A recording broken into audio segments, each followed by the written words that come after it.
दोस्तों पिछली क्लास में हम लोगों ने बात किया था भारत की प्राकृतिक वनस्पतियों के बारे में और वहां पर बताया गया था कि भारत में विविध जलवायु के कारण 5 प्रकार की वनस्पतियां पाई जाती हैं, जिनमें सबसे पहले वनस्पति के बारे में हमने बात किया था जिसे उष्णकटिबंधीय सदाबहार वन कहते हैं। और दूसरे प्रकार की वनस्पतियों में उष्णकटिबंधीय पर्णपाती वन और तीसरे प्रकार की वनस्पति थी उष्णकटिबंधीय कांटेदार वन।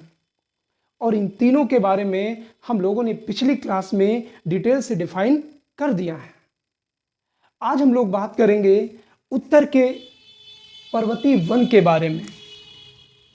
उत्तर के मतलब पर्वतीय वन के बारे में।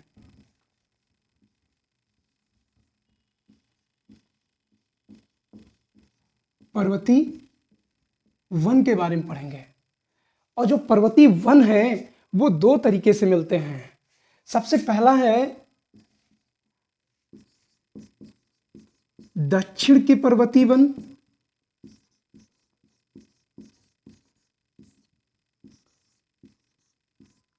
और दूसरा है उत्तर के पर्वतीय वन। अब यहीं से प्रश्न की शुरुआत होती है, उत्तर के पर्वतीय वन किन किन राज्यों में पाए जाते हैं। तो दोस्तों हम लोगों ने आधा मैप बचाया है, शेष साफ कर दिया है क्योंकि शेष की जरूरत खत्म हो गई है। तो यहाँ पर उत्तर के पर्वतीय वनों में हम देखते हैं कौन कौन से राज्य हैं। तो सबसे पहला राज्य बनता है उत्तर के पर्वतीय वनों में लद्दाख, और दूसरा क्षेत्र पड़ता है जम्मू एंड कश्मीर। जम्मू एंड कश्मीर। और तीसरा राज्य पड़ता है हिमाचल प्रदेश। और चौथा राज्य है उत्तराखंड। पांचवा है सिक्किम और छठवां है अरुणाचल प्रदेश। तो ये कई राज्यों में क्या है, ये वन पाए जाते हैं। कैसे? पर्वतीय वन पाए जाते हैं। यानी अरुणाचल प्रदेश, लद्दाख, जम्मू कश्मीर, हिमाचल प्रदेश, उत्तराखंड और सिक्किम तथा अरुणाचल प्रदेश, इन क्षेत्रों में उत्तर के पर्वतीय वन पाए जाते हैं। अब हम यहां से प्रश्न पूछा जाता है कि उत्तर के पर्वतीय वनों में कौन कौन सी वनस्पतियां या कौन कौन से पेड़ उगते हैं। जैसे देवदार के वृक्ष कितनी ऊंचाई पर पाए जाते हैं। ऐसे यहां पर कई तरीके के चीड़ यानी पाइन, कई प्रकार की वनस्पतियां पाई जाती हैं और उनके ऊंचाई का क्रम लगाने के लिए पूछ लिया जाता है। इन पहाड़ी क्षेत्रों में कुछ घुमंतु जनजातियां पाई जाती हैं जैसे गुज्जर, बकरवाल, गद्दी, और पूछा जाता है ये लगभग कितनी ऊंचाई पर रहते हैं। ऐसे कई सारे प्रश्न यहां पूरी तरीके से कॉन्सेप्ट आपका क्लियर हो जाएगा। तो चलिए हम देखते हैं कि जैसे जैसे हम पर्वत की ऊंचाई पर चढ़ते जाते हैं वैसे वैसे तापमान में कमी आती जाती है और परिणाम स्वरूप वृक्षों की प्रकृति क्या है, छोटी होती जाती है। तो इसको हम मैप के द्वारा समझेंगे कि पर्वतीय क्षेत्र में किस तरीके की वनस्पतियां पाई जाती हैं। और ये अभी हम बात कर रहे हैं उत्तर के पर्वतीय क्षेत्रों के बारे में। तो यहां पर हम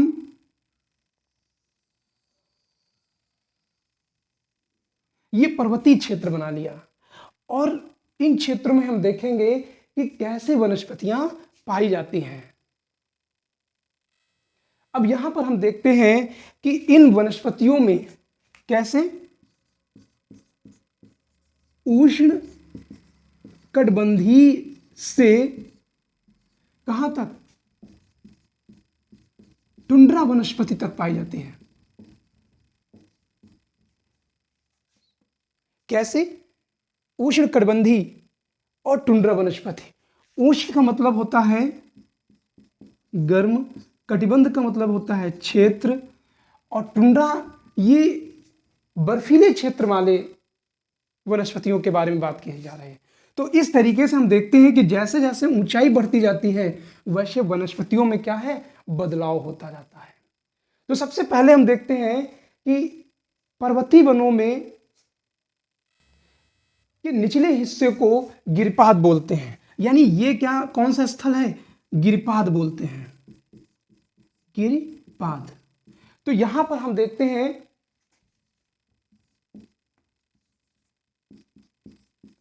गिरिपाद, यानी गिरिपाद से, या इसको हम तराई भी कह सकते हैं, तराई क्षेत्र। तो तराई क्षेत्र से वनस्पतियों की शुरुआत होती है।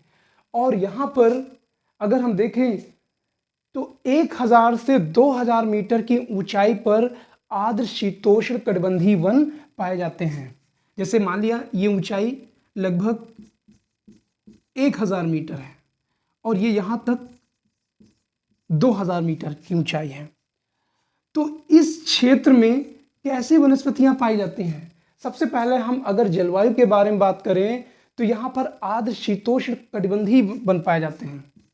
यानी आर्द्र, आर्द्र का मतलब होता है नमी, आर्द्र शीतोष्ण यानी ठंडी, शीतोष्ण यानी ठंडी और ऊष्मा युक्त, यानी ठंडी भी पड़ती है और गर्मी भी होती है।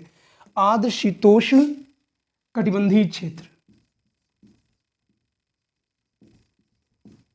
तो इन क्षेत्रों में यानी 1000 मीटर से 2000 मीटर की ऊंचाई पर कैसी वनस्पति पाई जाती है?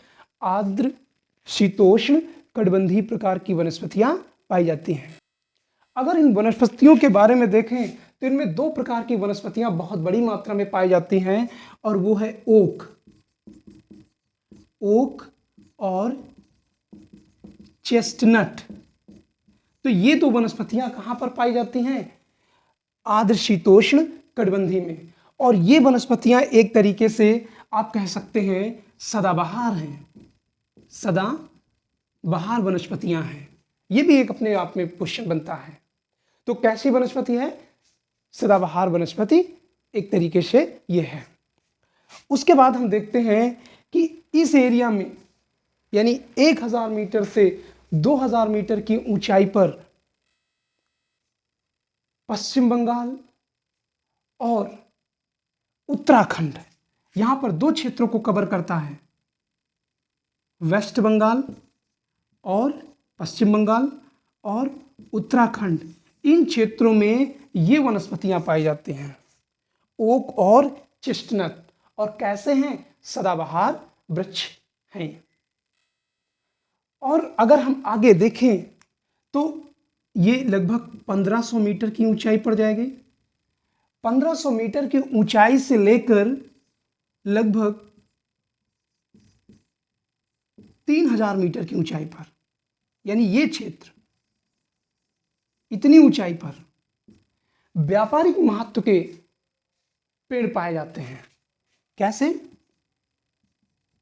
व्यापारिक महत्व के, यानी जिनका व्यापार होता है।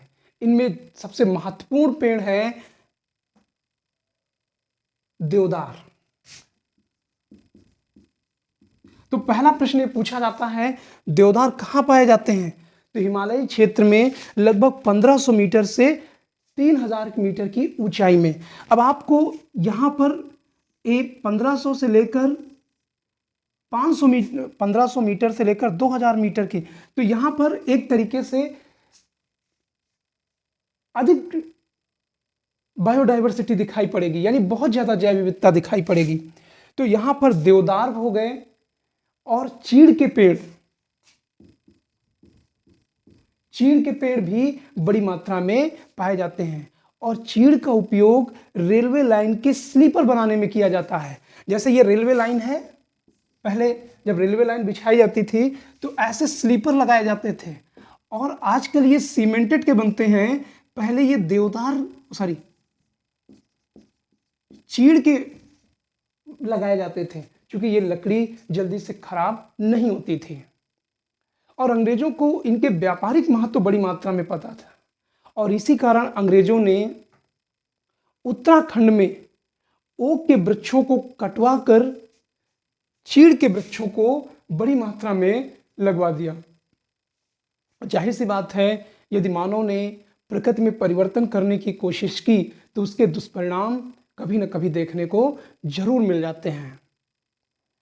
तो जब अंग्रेजों ने उत्तराखंड में ओक के वृक्षों को कटवा कर चीड़ के वृक्ष लगवा दिए तो वहां के भूमि अपरदन में बहुत बड़ा प्रभाव पड़ता है, क्योंकि ओक के वृक्ष मिट्टी को जकड़े रहते हैं और चीड़ में ऐसी स्थिति नहीं है।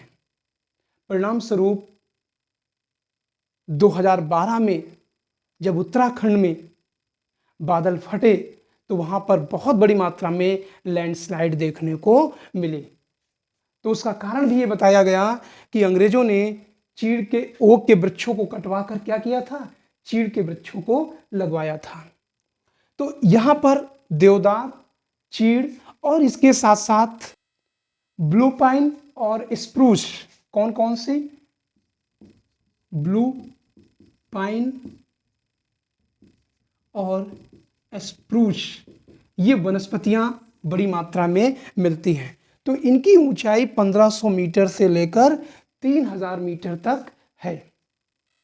इसके बाद हम देखते हैं 3000 मीटर से लेकर 4000 मीटर की ऊंचाई तक, यहां पर भी एक अलग प्रकार की वनस्पतियां देखने को मिलती हैं।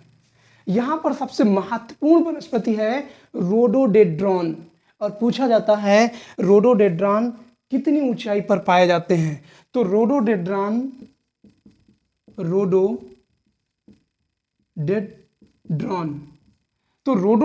जो है 3000 से 4000 मीटर की ऊंचाई पर पाए जाते हैं। इसके साथ साथ सिल्वर फर भी यहां पर पाया जाता है। कौन से, सिल्वर फर भी पूछा जाता है कि कितनी ऊंचाई पर पाए जाते हैं। अगला है जूनीपर भी जो है कितनी ऊंचाई पर पाए जाते हैं, 3000 से 4000 मीटर की ऊंचाई पर पाए जाते हैं। पाइन, बर्च भी यहां पर पाए जाते हैं। पाइन और बर्च ये अलग अलग वनस्पतियां हैं, और जैसे जैसे ऊंचाई होती जाती है एक तरीके से आपको ये वनस्पतियां छोटी होती दिखाई पड़ेंगी।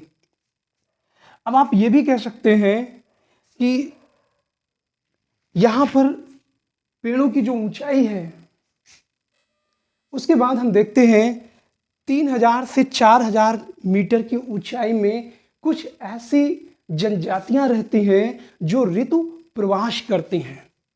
तो ये प्रश्न पूछा जाता है कि कौन कौन सी वनस्पतियां, कौन कौन सी जनजातियां ऋतु प्रवास करती हैं, और इन जनजातियों में गुज्जर, बकरवाल, गद्दी और भूटिया हैं। कौन कौन से, गुज्जर, बकरवाल, भूटिया, गुज्जर, बकरवाल, भूटिया और गद्दी, एक और है। तो ये पहाड़ी क्षेत्र में रहने वाली जनजातियां हैं, और ये प्रश्न पूछा जाता है कि ये जनजातियां कहां पर रहती हैं। तो ये जनजातियां हिमाचल प्रदेश, जम्मू कश्मीर और लद्दाख के आसपास क्षेत्रों में पाई जाती हैं। बहुत ही महत्वपूर्ण है। ये कैसी जनजातियां हैं, ऋतु प्रवास करती हैं। ऋतु प्रवास का मतलब क्या है, जैसे गर्मी का मौसम आया तो ये गर्मी के मौसम में 4000 मीटर की ऊंचाई पर चले जाते हैं, और ठंडी के मौसम में ये 3000 मीटर की ऊंचाई पर रहते हैं। तो कहने का मतलब ठंडी में ये नीचे उतर आते हैं और गर्मी में क्या है, 4000 मीटर की ऊंचाई पर पहुंच जाते हैं। इस तरीके से हम देखते हैं कि ये जनजातियां ऋतु के अनुसार क्या है, प्रवास करती हैं, यानी घुमंतु जनजातियां हैं। इनकी भी एक समस्या है जो आगे हम लोग चल के डिफाइन करेंगे। तो ऋतु प्रवास से यानी इन जनजातियों की समस्या क्या, पहाड़ी क्षेत्रों में पशुओं को चराते हुए एक पहाड़ी से दूसरी पहाड़ी, दूसरी पहाड़ी से तीसरी पहाड़ी ऐसे घुमा करते हैं। तो इस तरीके से इन समुदायों का जीवन उसी पहाड़ी क्षेत्रों में बीतता रहता है। अगर पैसों की जरूरत पड़ी तो 2-4 बकरियां बेच के अपने खाद्यान्न की पूर्ति करते हैं, नहीं पहाड़ों पर ये घूमा करते हैं। तो इस तरीके से हम देखते हैं कि गुज्जर, बकरवाल, भूटिया और Gaddi rhododendron, silver fir, juniper, birch, pine आदि के बीच क्या है, रहती हैं। तो अलग अलग तरीके से अलग अलग प्रश्न पूछे जाते हैं। अगर हम ऊंचाई के साथ देखें तो यहाँ पर वनस्पतियां जो तराई क्षेत्रों में थी, यहाँ पर बड़े बड़े पेड़ पाए जाते थे। इसको हम इस रो में दिखा देते हैं। तो तराई क्षेत्र में पेड़ पौधे बहुत बड़े बड़े पाए जाते हैं, और जैसे जैसे पर्वतीय क्षेत्रों में बढ़ते जाते हैं, वनस्पतियों का आकार क्या है, छोटा होता जाता है। और फिर एक समय आता है कि ये जैसे 4000 से ऊंचाई पर, अधिक ऊंचाई पर पहुंचने पर इस क्षेत्र में यहाँ पर जो वनस्पतियां हैं वो काई के रूप में, काई हो गया, लाइकेन हो गया। दोस्तों लाइकेन, काई क्या है, काई एक तरीके के शैवाल है, या आप कह सकते हैं जो काई दीवालों में लग जाती है, यानी पत्थरों में ये यहाँ पर लगी हुई मिलती है। तो इसी काई को हम वनस्पति के रूप में देखते हैं, और यहीं पर लाइकेन प्राप्त होता है। तो लाइकेन क्या है, वायु प्रदूषण का सूचक माना जाता है, और ये कहा जाता है या होता भी है कि लाइकेन वहाँ पर नहीं उगता है जहाँ पर वायु प्रदूषण अधिक होता है। तो लाइकेन लगभग 4000 मीटर से ऊंचाई पर पाए जाते हैं। लाइकेन हो गया, माश हो गया, इस तरीके की वनस्पतियां यहाँ पर मिलती हैं। अगर इन क्षेत्रों में देखें तो यानी 4000 से 3000 के बीच में कुछ पशु भी पाए जाते हैं, जिनके बारे में पूछा जाता है कि 3000 से 4000 की मीटर की ऊंचाई पर कौन कौन से पशु पाए जाते हैं। तो इन क्षेत्रों में अगर हम पशुओं के बारे में देखें तो यहाँ पर कश्मीरी महामृग, कौन कौन से,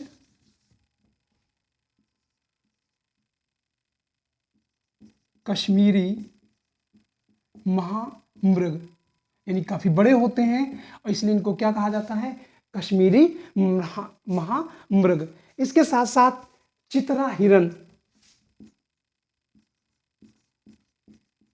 चितरा हिरन पूछा जाता है, चितरा हिरन, कश्मीरी हिरन और खरगोश भी यहाँ पर बड़ी मात्रा में पाए जाते हैं। खरगोश, खरगोश हो गया, और तिब्बती बारहसिंघा, तिब्बती बारहसिंघा।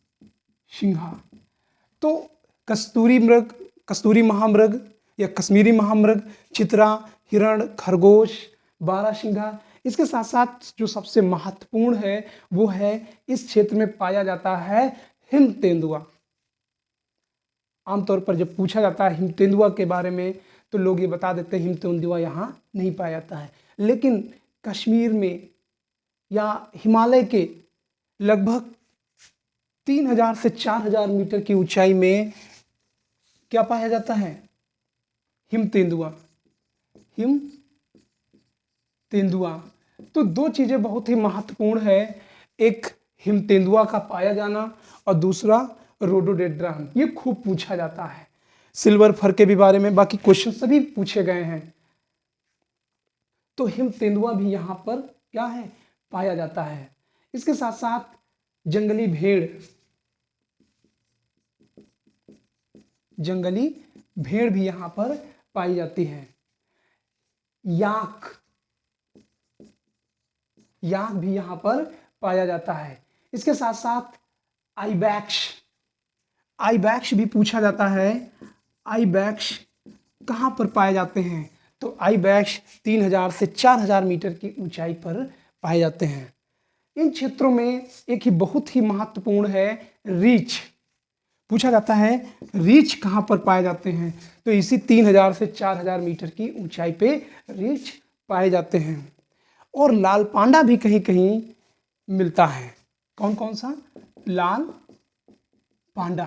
तो ये भी पूछा जाता है कि लाल पांडा किन क्षेत्रों में पाया जाता है, तो 3000 से 4000 मीटर की ऊंचाई पर, और इसकी ऊंचाई स्तर पर काई, लाइकेन और मांस जैसी वनस्पतियां पाई जाती हैं। उसके बाद हम देखते हैं यहां पर एक और है बड़ी गिलहरी भी पाई जाती है। तो ये जीव जंतु है, पूछा भी जाता है यहाँ से। उसके बाद हम देखते हैं लगभग 48,000 मीटर की ऊंचाई पर कोई वनस्पति नहीं पाई जाती है। यानी 48,000 मीटर की ऊंचाई के बाद वनस्पतियों का मिलना क्या है, बंद हो जाता है। और यदि इसके ऊपर हम जाते हैं तो ऊपर का क्षेत्र बर्फ से क्या है, ढका रहता है। तो ये बर्फीला है। तो इस तरीके से उत्तर का जो पर्वतीय क्षेत्र है, अब चाहे वो लद्दाख हो, जम्मू कश्मीर हो, हिमाचल प्रदेश हो, सिक्किम हो, उत्तराखंड हो या अरुणाचल प्रदेश में, ये वनस्पतियों का आकार लगभग सेम जैसा है। ठीक है ना। तो तराई क्षेत्र में सबसे ऊंचे वृक्ष, फिर जैसे जैसे हम ऊपर जाते हैं एक समय आता है कि लाइकेन और काई के रूप में पाई जाती हैं, और फिर 4800 मीटर की ऊंचाई पर वनस्पतियों का मिलना बंद हो जाता है। उसके बाद क्या, उसके बाद जो है क्षेत्र पहाड़ी यानी बर्फ से ढका रहता है। ऊपर का शेष भाग जो है ज्यादातर बर्फ से पटा पड़ा रहता है। तो ये भाग हो गया उत्तर का पर्वतीय वन के बारे में। अब हम बात करते हैं पर्वतीय वनों में दक्षिण के पर्वतीय वन। तो पर्वतीय वनों में दक्षिण के जो पर्वतीय वन है वो कहां कहां पर पाए जाते हैं। तो यदि हम भारत के प्रायद्वीपीय पठार के बारे में अगर एक चित्र बना लें तो इस क्षेत्र में हम देखते हैं कि विंध्य रेंज में, विंध्य पर्वतमाला, फिर इसी के दक्षिण में सतपुड़ा पर्वतमाला,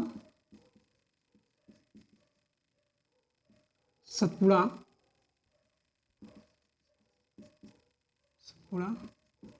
पर्वतमाला, और यहां पर पश्चिमी घाट है,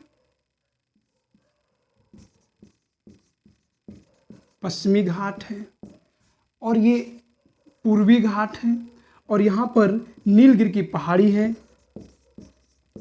नीलगिरी की पहाड़ी, और यहां पर अन्नामलाई की पहाड़ी है,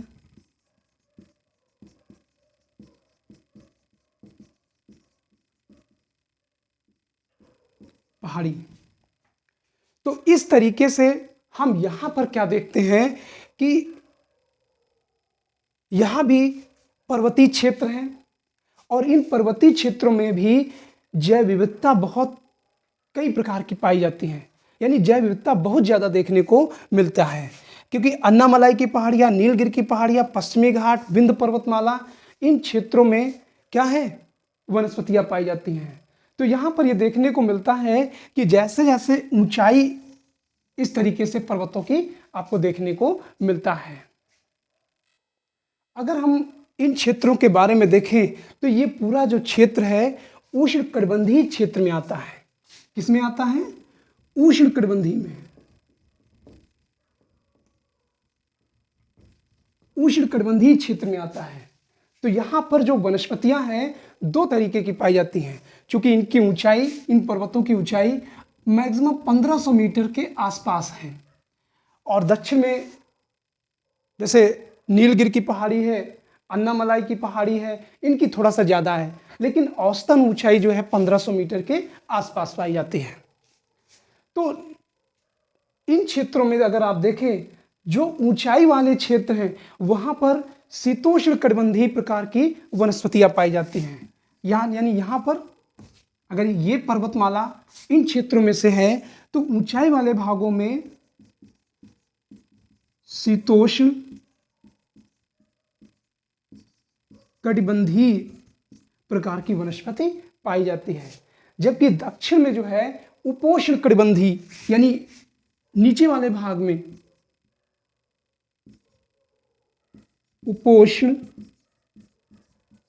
कटिबंधीय वनस्पतियां पाई जाती हैं। इसके बाद हम देखते हैं नीलगिरी, अन्नामलाई और पालनी की पहाड़ियाँ। पालनी की पहाड़ियाँ और इन क्षेत्रों में जो वनस्पतियाँ पाई जाती हैं इनको सोलाश वन कहते हैं। क्या कहते हैं? सोलाश वन। पूछा जाता है सोलाश वन किन्हें कहा जाता है, तो नीलगिरी की पहाड़ी, अन्नामलाई की पहाड़ी और पालनी की पहाड़ियों पर ऊंचाई पर स्थित वनों को क्या कहते हैं? सोलाश वन कहते हैं। अब एक प्रश्न पूछा जाता है, सोलाश वन में कौन कौन से वृक्षों की प्रजातियां पाई जाती हैं? तो सोलाश वन में अगर हम देखें तो कई प्रकार के वृक्ष पाए जाते हैं। इसमें प्रश्न पूछा जाता है जिनमें से मग्नोलिया कौन सा है? मग्नोलिया कहने का मतलब है ये दक्षिण में जो ऊंचाई वाले क्षेत्र हैं उनमें सोलाश वन पाए जाते हैं। और कौन कौन सा हो गया? मग्नोलिया, लैरेल, लैरेल, सिनकोना, सिनकोना।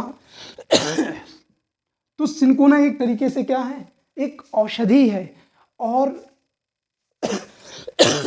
वेटल, ये प्रकार की वनस्पतियां पाई जाती हैं जिन्हें हम सोलाश वन के नाम से जानते हैं। और इन वनस्पतियों का अपना एक आर्थिक महत्व भी है और इनकी औषधि क्षेत्र में बहुत अधिक डिमांड होती है।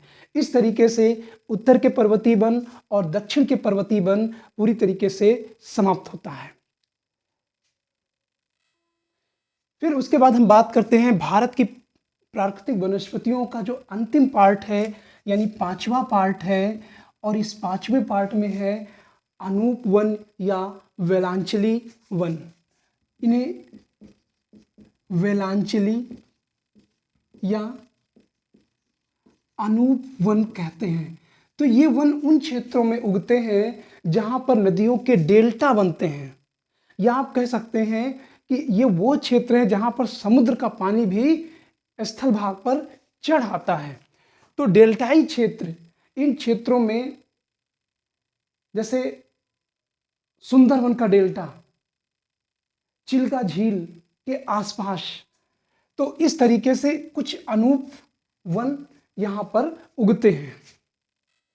भारत में लगभग 39 लाख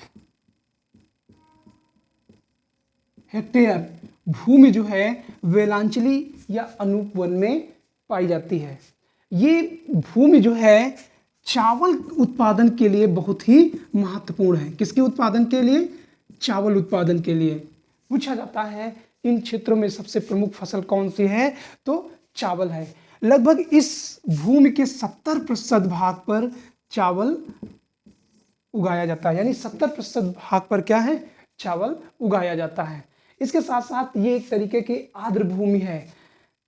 ऐसे भारत में चिल्का झील हो गया, सुंदरवन का डेल्टा हो गया, कृष्णा नदी का डेल्टा हो गया, गोदावरी का डेल्टा हो गया, महानदी का डेल्टा हो गया, कावेरी का जो डेल्टा हो गया। तो इस तरीके से उस डेल्टाई भाग में जो वन उगते हैं उसी को वेलांचली या अनूप वन के नाम से जाना जाता है। तो इस तरीके से प्राकृतिक वनस्पतियों का जो चैप्टर है बहुत ही महत्वपूर्ण रहा है। इससे कोई ना कोई प्रश्न हर बार पूछा जाता है और लोग गलत करके भी आते हैं। तो इस तरीके से ये चैप्टर यहीं से समाप्त होता है। उसके बाद हम अंतर्राष्ट्रीय आर्द्र भूमियों के बारे में अगली क्लास में बात करेंगे। तो भारत में कौन कौन से आर्द्र भूमियाँ हैं उनके बारे में हम लोग चर्चा करेंगे। तो दोस्तों आज की क्लास यहीं तक। Thank you.